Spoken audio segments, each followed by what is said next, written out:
کہ جب فرعون نے ایک خواب دیکھا تھا اور پھر معبرین کو بلا کر کے کہا کہ میں نے ایک خواب دیکھا ہے، اس کی مجھے تعبیر بتاؤ، بڑا پریشان کن خواب ہے، تو انہوں نے کہا کہ تیری راجدانی میں ایک بچہ پیدا ہونے والا ہے جو تیرے تخت و تاج کو الٹ کے رکھ دے گا۔ تکبر اور رعونت سے بھرا ہوا فرعون بولا، میں وہ بچہ پیدا ہی نہیں ہونے دوں گا۔ 70,000 بچے قتل کروا دیے، 90,000 حمل گروائے۔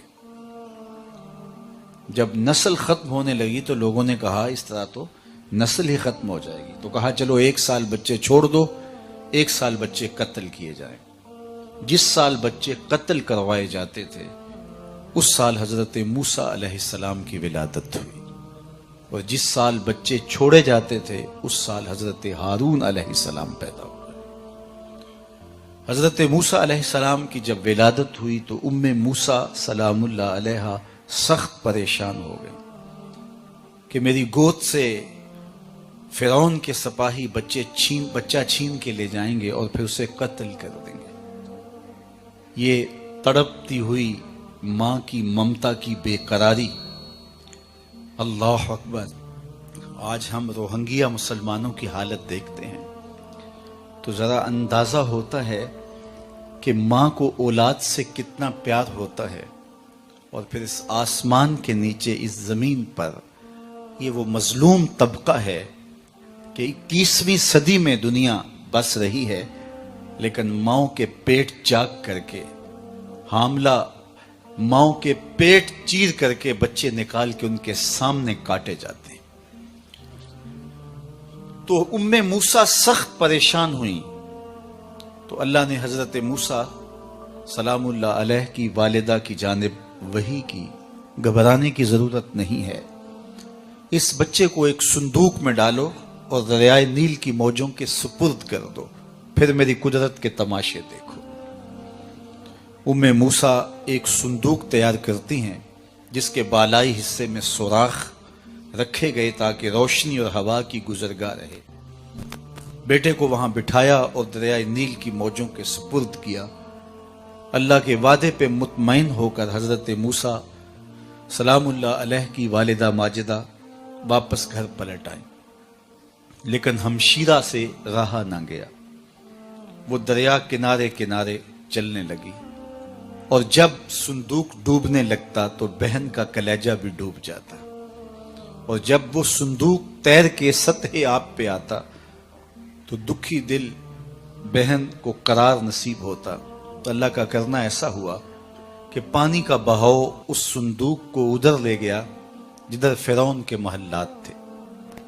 شام کا وقت تھا، فرعون اپنی بیوی کے ساتھ گزرتے ہوئے پانی کے منظر سے لطف اندوز ہونے کے لیے دریا کے کنارے بیٹھا تھا۔ چونکہ یہ اولاد سے محروم تھے، دل بہلا رہے تھے کہ پانی کے دوش پر ایک صندوق آتے ہوئے دیکھا۔ تجسس اور شوق کی چنگاریاں روشن ہوئیں، اور غوطہ خوروں کو کہا کہ اس صندوق کو نکال کے لاؤ، ہم دیکھیں اس میں کیا ہے۔ جب صندوق کو کھولا گیا تو کیا دیکھا کہ ایک خوبصورت بچہ مسکرا رہا ہے۔ تو زوجہ فرعون جن کا نام آسیہ ہے بے ساختہ پکارنے لگیں کہ یہ بچہ تو میری آنکھوں کی ٹھنڈک ہے اور اس کو ہم اپنا بیٹا بنا لیتے ہیں۔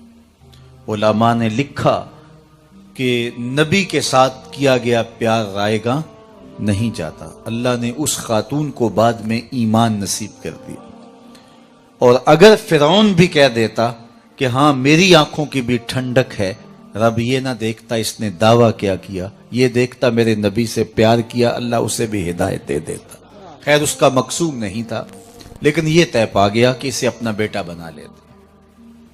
سب سے پہلی فکر دودھ کی تھی، شاہی دائیاں بلوائی گئیں، لیکن حضرت موسیٰ علیہ السلام کسی خاتون کا دودھ نہیں پیتے، سخت پریشانی بن گئی۔ اللہ قرآن میں فرماتا ہے ہم نے ان پر حرام کر دیا تھا کہ اپنی ماں کے علاوہ کسی اور خاتون کا دودھ ہی نہیں پینا۔ اب یہ پریشان، جو دائی دودھ پیش کرتے یہ منہ پھیر لیتے۔ اتنے میں کنارے کنارے چلتے چلتے ہمشیرہ بھی موقع پہ آ پہنچی، اور اس مصیبت میں نے پھنسا دیکھا تو کہا ایک دائی میری نظر میں بھی ہے جس کا دودھ بچے رغبت سے پی لیتے ہیں. تو انہوں نے کہا دیر کا ہے کہ جلدی اسے بلا کے لا. وہ گئیں اور اپنی ماں کو ہی بلا لائیں. انہوں نے دودھ پیش کیا, حضرت موسیٰ علیہ السلام نے پی لیا. تو فرعون نے کہا اے خاتون میرے اس بیٹے کو تم نے دودھ پلانا ہے. رہائش بھی قریب کر دی. فرعون کہتا تھا میں وہ بچہ پیدا نہیں ہونے دوں گا. رب نے کہا مجھے رب نہ کہنا, اگر تیرے گھر میں پال کے نہ دکھایا تو.